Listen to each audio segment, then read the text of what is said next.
पहली बार इजराइल ने ईरान को बेहद खास तरीके से हवाई मिशन में ठोका। एक्सपर्ट क्यों कह रहे हैं? इजराइल ने भारतीय तरीके से किया ईरान पर जोरदार एक्शन। इजराइल के ऑपरेशन राइजिंग लॉयन को दुनिया क्यों कह रही ऑपरेशन सिंदूर जैसा मिशन? इजराइल की खुफिया एजेंसी मोसाद ने ईरान के परमाणु वैज्ञानिकों को उनके घरों में घुसकर बनाया निशाना। इधर ईरान के पास ऐसा क्या है जो वो ना तो अमेरिका से डरता है ना ही इजराइल के हवाई हमलों से? क्या ईरान दुनिया की सबसे महत्वपूर्ण समुद्री रास्ते को बंद करके पूरी दुनिया की अर्थव्यवस्था को घुटनों पर ला सकता है? इस पूरे खेल में चीन और रूस चुपचाप ईरान की मदद क्यों कर रहे हैं? और सबसे बड़ा सवाल, अगर अमेरिका और ईरान में सीधी जंग छिड़ गई तो कौन जीतेगा और दुनिया पर इसका क्या असर होगा? आज मिडिल ईस्ट की धरती पर एक ऐसी चिंगारी भड़की है जो पूरी दुनिया को अपनी चपेट में ले सकती है। खबर आ रही है कि इजराइल ने अल सुबह ईरान के खिलाफ एक बहुत बड़ा और गुप्त सैन्य अभियान शुरू कर दिया है, जिसे नाम दिया गया है ऑपरेशन राइजिंग लॉयन। शुरुआती रिपोर्ट्स के मुताबिक इजराइल की खतरनाक खुफिया एजेंसी मोसाद ने तेहरान सहित ईरान के कई बेहद संवेदनशील इलाकों में एक साथ गुप्त मिशनों को अंजाम दिया है। कहा जा रहा है कि मोसाद के एजेंटों ने ईरान के मिसाइल प्रोग्राम और उसके एयर डिफेंस सिस्टम के दिमाग को ही हैक करके उसे अपाहिज बना दिया है। इजराइल ने बिल्कुल भारत के स्टाइल में ईरान में सैन्य मिशन किया है। जिस तरह से भारत ने पाकिस्तान में किया था, इससे ईरान पूरी तरह से हिल चुका है। यही नहीं, ईरान की अपनी तस्नीम न्यूज एजेंसी ने यह पुष्टि की है कि उसके 2 बड़े परमाणु वैज्ञानिक रहस्यमयी तरीके से मारे गए हैं। इस ऑपरेशन ने ईरान को अंदर तक हिलाकर रख दिया है। इजराइल इस बार आर पार के मूड में दिख रहा है, लेकिन सवाल ये उठता है कि आखिर ईरान,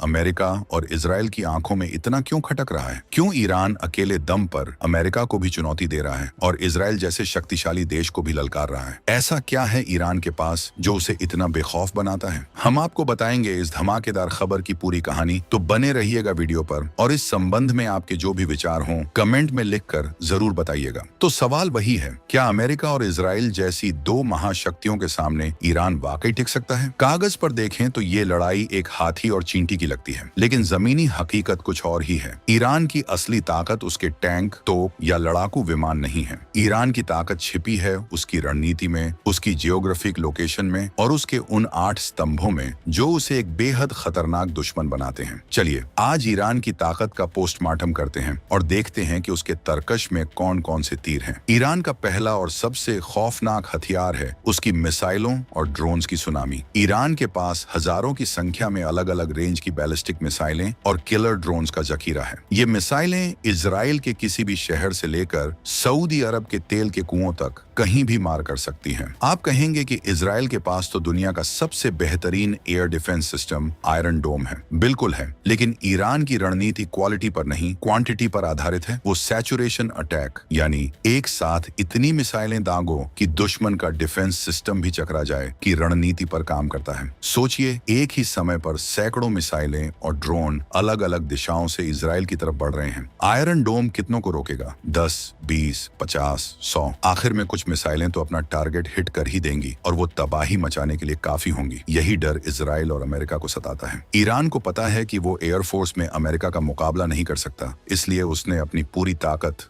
इस मिसाइल और ड्रोन की फौज को खड़ा करने में लगा दी है, जो जंग की सूरत में गेम चेंजर साबित हो सकती है। ईरान का दूसरा स्तंभ है उसकी इस्लामिक रिवॉल्यूशनरी गार्ड कॉर्प्स, यानी IRGC। इसे ईरान की राजनीतिक सेना कहना ज्यादा सही होगा। ये कोई आम फौज नहीं है जो सिर्फ सरहदों की रक्षा करती है। IRGC एक समानांतर सरकार है, एक स्टेट के अंदर दूसरी स्टेट। इसके पास अपनी खुद की नेवी, अपनी एयरफोर्स, अपनी मिसाइल कमांड और दुनिया भर में फैला एक शक्तिशाली इंटेलिजेंस नेटवर्क है। ये सिर्फ लड़ती नहीं बल्कि ईरान की राजनीति, उसकी अर्थव्यवस्था और उसके परमाणु प्रोग्राम को भी कंट्रोल करती है। देश की सबसे बड़ी कंपनियां IRGC के हाथ में हैं। इसका सुप्रीम लीडर सीधे ईरान के सर्वोच्च धार्मिक नेता को रिपोर्ट करता है, राष्ट्रपति को भी नहीं। ये IRGC ही है जो ईरान के सबसे कट्टर और वफादार लड़ाकों से बनी है। ये किसी भी हद तक जाने को तैयार रहते हैं। जब अमेरिका या इजराइल ईरान पर हमले की सोचते हैं तो उनका सामना सिर्फ ईरानी सेना से नहीं बल्कि इस कट्टर और बेहद ताकतवर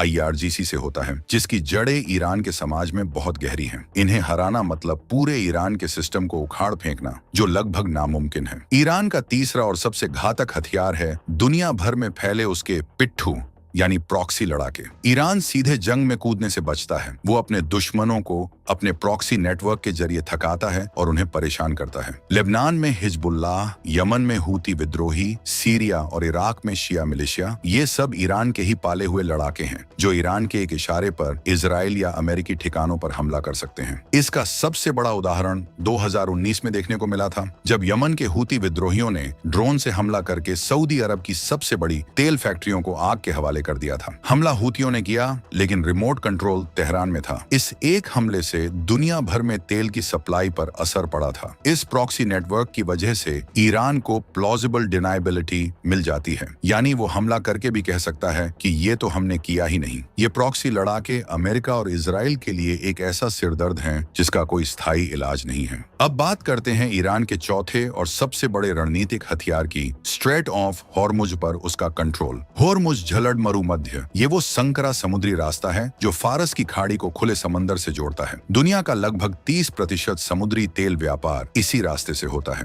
भारत, चीन, जापान और यूरोप की इकोनॉमी इसी रास्ते पर निर्भर है और इस रास्ते के एक तरफ बैठा है ईरान। अगर जंग छिड़ती है तो ईरान को बस इस रास्ते को ब्लॉक करना है। वो यहाँ समुद्री सुरंगें बिछा सकता है या अपनी मिसाइलों से तेल के टैंकरों को निशाना बना सकता है। अगर ईरान ने हॉर्मुज को बंद कर दिया तो दुनिया भर में तेल की सप्लाई ठप हो जाएगी, पेट्रोल डीजल के दाम आसमान पर पहुंच जाएंगे, शेयर बाजार क्रैश हो जाएंगे और पूरी दुनिया की अर्थव्यवस्था मंदी की चपेट में आ जाएगी। कोई भी देश, यहाँ तक कि अमेरिका भी, ये जोखिम नहीं उठा सकता। ईरान की ये भौगोलिक ताकत ही उसकी सबसे बड़ी ढाल है जो अमेरिका को सीधा हमला करने से रोकती है। ईरान का पांचवां स्तंभ है उसके नए दोस्त रूस और चीन। अमेरिका के प्रतिबंधों ने ईरान को इन दोनों देशों के और करीब ला दिया है। ईरान ने चीन के साथ 25 साल का एक विशाल रक्षा और व्यापार समझौता किया हुआ है, जिसके तहत चीन ईरान में अरबों डॉलर का निवेश कर रहा है। बदले में ईरान उसे सस्ता तेल दे रहा है। वहीं दूसरी तरफ रूस ईरान का सबसे बड़ा हथियार सप्लायर बन गया है। खबरें हैं कि रूस ईरान को दुनिया का सबसे advance air defence system S-400 और नए लड़ाकू विमान दे रहा है। अगर ईरान को S-400 मिल गया तो इजरायली या अमेरिकी लड़ाकू विमानों के लिए ईरान के आसमान में घुसना बहुत मुश्किल हो जाएगा। रूस और चीन का साथ मिलने से ईरान अब अंतर्राष्ट्रीय मंच पर अकेला नहीं है। उसके पीछे दो बड़ी ताकतों का हाथ है जो अमेरिका को कोई भी बड़ा कदम उठाने से पहले सोचने पर मजबूर करता है। ईरान की छठी ताकत है उसकी धरती के नीचे दबा कुदरती खजाना। ईरान के पास दुनिया का सबसे बड़ा प्राकृतिक गैस का भंडार है और दुनिया का चौथा सबसे बड़ा तेल का भंडार है। अलावा उसकी जमीन में तांबा, लोहा, जिंक और लिथियम जैसे महत्वपूर्ण खनिज भी भारी मात्रा में मौजूद हैं। आज की तारीख में जब दुनिया ग्रीन एनर्जी की तरफ बढ़ रही है, इन खनिजों की कीमत सोने से कम नहीं है। अगर ईरान में जंग होती है तो इन सभी चीजों की सप्लाई चेन टूट जाएगी। इसका सीधा असर दुनिया भर की इंडस्ट्री पर पड़ेगा। मोबाइल फोन से लेकर इलेक्ट्रिक गाड़ियों तक सब कुछ महंगा हो जाएगा। ये ईरान का एक और आर्थिक हथियार है जो दुनिया को यह सोचने पर मजबूर करता है कि ईरान से दुश्मनी कितनी महंगी पड़ सकती है। सातवां पॉइंट फिर से ईरान की भौगोलिक पकड़ से जुड़ा है, लेकिन इसका असर और भी गहरा है। हॉर्मुज पर कंट्रोल की वजह से ईरान को दुनिया का तेल ट्रैफिक कंट्रोलर भी कहा जाता है। यहाँ से हर रोज लगभग 2 करोड़ बैरल तेल गुजरता है। ईरान को इस ट्रैफिक को रोकने के लिए जंग की भी जरूरत नहीं है। वो चाहे तो यहाँ से गुजरने वाले जहाजों की चेकिंग के नाम पर या कोई सैन्य अभ्यास करके भी ट्रैफिक को धीमा कर सकता है या कुछ दिनों के लिए रोक सकता है। इतना करना ही तेल के बाजार में सुनामी लाने के लिए काफी है। ये ईरान के हाथ में एक ऐसा रेगुलेटर है जिसे वो अपनी मर्जी से घुमाकर पूरी दुनिया की इकोनॉमी की धड़कनें ऊपर नीचे कर सकता है। ये ताकत उसे बिना एक भी गोली चलाए मोल भाव करने की जबरदस्त क्षमता देती है। और ईरान का आठवां और आखिरी स्तंभ है स्मार्ट वॉर का खिलाड़ी होना। ईरान जानता है कि वो आमने सामने की पारंपरिक लड़ाई में अमेरिका से नहीं जीत सकता, इसलिए वो सीधे लड़ने की गलती कभी नहीं करता। वो असिमेट्रिक वॉरफेयर यानी अप्रत्यक्ष युद्ध का मास्टर है। वो साइबर अटैक में माहिर है। वो अमेरिका और इजराइल के पावर ग्रिड, सरकारी वेबसाइटों और फाइनेंशियल सिस्टम पर लगातार साइबर हमले करता रहता है। वो अपने घातक ड्रोन्स का इस्तेमाल करके सटीक हमले करता है, जैसा हमने सऊदी अरब में देखा। और वो अपने प्रॉक्सी लड़ाकों का इस्तेमाल करके अपने दुश्मनों को हजारों मील दूर उलझाए रखता है। मजे की बात यह है कि अब अमेरिका भी इराक और अफगानिस्तान के बाद सीधे युद्ध में फंसने से बचता है। तो अब ये लड़ाई तोपों और टैंकों की नहीं बल्कि स्मार्ट वॉरफेयर की बन गई है और इस खेल में ईरान एक मंझा हुआ खिलाड़ी है। तो अब आते हैं उस सबसे बड़े सवाल पर कि जब ईरान इतना ही ताकतवर और खतरनाक है, तो अमेरिका उससे डरता क्यों है? डर शब्द शायद सही नहीं। अमेरिका ईरान से डरता नहीं, बल्कि उससे उलझने के नतीजों से डरता है। चलिए पहले कागजी ताकत का वो फर्क देख लेते हैं जो किसी को भी हैरान कर दे। अमेरिका का सालाना रक्षा बजट लगभग 690 अरब डॉलर है, जबकि ईरान का महज 6.2 अरब डॉलर। यानी अमेरिका अपनी सेना पर ईरान से 100 गुना से भी ज्यादा खर्च करता है। अमेरिका के पास 21 लाख से ज्यादा की विशाल सेना है, तो ईरान के पास 9 लाख से भी कम। आसमान में अमेरिका के पास 13,000 से ज्यादा लड़ाकू विमानों, बॉम्बर्स और हेलीकॉप्टरों की फौज है, जबकि ईरान 13,000 से ज्यादा के पास 500 से कुछ ज्यादा, जिनमें से ज्यादातर पुराने हैं। जमीन पर अमेरिका के पास 6,000 से ज्यादा आधुनिक टैंक हैं, तो ईरान के पास 1,600 के करीब। और सबसे बड़ा फर्क, अमेरिका के पास 4,000 से ज्यादा परमाणु हथियार हैं, जबकि ईरान के पास आधिकारिक तौर पर एक भी नहीं। अमेरिका के पास 24 विशालकाय एयरक्राफ्ट कैरियर हैं, जो तैरते हुए शहर की तरह हैं और दुनिया में कहीं भी हमला कर सकते हैं, जबकि ईरान के पास एक भी नहीं। ये आंकड़े देखकर तो कोई भी कहेगा कि अमेरिका चाहे तो ईरान को कुछ ही दिनों में धूल चटा सकता है। लेकिन रुकिए, कहानी इतनी सीधी नहीं है। ये आंकड़े सिर्फ आधी सच्चाई बताते हैं। अमेरिका का डर इन आंकड़ों के पार है। अमेरिका को पता है कि ईरान को हराना शायद मुमकिन हो, लेकिन इस जीत की जो कीमत चुकानी पड़ेगी वो बहुत ज्यादा होगी। पहला डर, जैसा हमने बताया, स्ट्रेट ऑफ हॉर्मुज का बंद होना। इससे वैश्विक अर्थव्यवस्था तबाह हो जाएगी और अमेरिका समेत पूरी दुनिया में हाहाकार मच जाएगा। दूसरा डर है एक लंबी और खूनी जंग में फंस जाने का। ईरान इराक या अफगानिस्तान नहीं है, वो एक बड़ा देश है जिसकी आबादी 9 करोड़ के करीब है और जहां के लोग बेहद राष्ट्रवादी हैं। बाहरी हमले की सूरत में वो एकजुट हो जाएंगे। वहां की जमीन पहाड़ी और जटिल है, जो किसी भी हमलावर सेना के लिए कब्रगाह बन सकती है। अमेरिकी सेना वहां सालों तक फंसी रह सकती है, जैसा वियतनाम में हुआ था। तीसरा डर है ईरान के प्रॉक्सी नेटवर्क का। जैसे ही अमेरिका ईरान पर हमला करेगा, ईरान के प्रॉक्सी लड़ाके पूरे मिडिल ईस्ट में अमेरिकी ठिकानों, उसके सैनिकों और इजराइल पर हमलों की बौछार कर देंगे। ये जंग सिर्फ ईरान की धरती पर नहीं, बल्कि पूरे क्षेत्र में फैल जाएगी, जिसे संभालना नामुमकिन हो जाएगा। चौथा डर है ईरान के साइबर हमलों का। ईरान अमेरिका के पावर ग्रिड, बैंकिंग सिस्टम और कम्युनिकेशन नेटवर्क को निशाना बनाकर अमेरिका को अंदर से ही नुकसान पहुंचा सकता है। संक्षेप में, अमेरिका ईरान से इसलिए नहीं डरता कि वो हार जाएगा, बल्कि इसलिए डरता है कि इस जंग की कोई साफ सुथरी और आसान जीत नहीं है। ये एक ऐसी दलदल है जिसमें अमेरिका फंसना तो चाहेगा, लेकिन निकल नहीं पाएगा। इस जंग की आर्थिक, राजनीतिक और मानवीय कीमत इतनी ज्यादा होगी कि अमेरिका उसे चुकाना नहीं चाहता।